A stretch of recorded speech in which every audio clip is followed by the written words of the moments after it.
altura, violento, Cristal! Rodou! Jogou em cima da guarda, não aproveita, volta nele! Volta nele!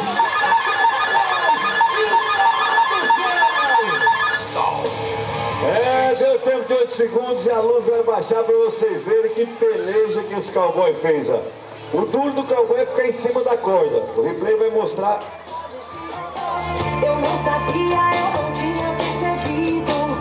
Eu sempre achei que era vivo. O replay vai mostrar a saída do boiadeiro. Olha como é que ele sai da corda. Tem só iluminação. Sempre que vê o replay, pode abaixar. Se o touro não achar a saída, depois o menino ajeita. Falou? Vamos ver, Natan.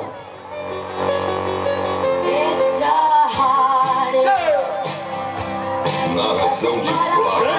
Eles estão gritando! Narração de Flávio Rogério.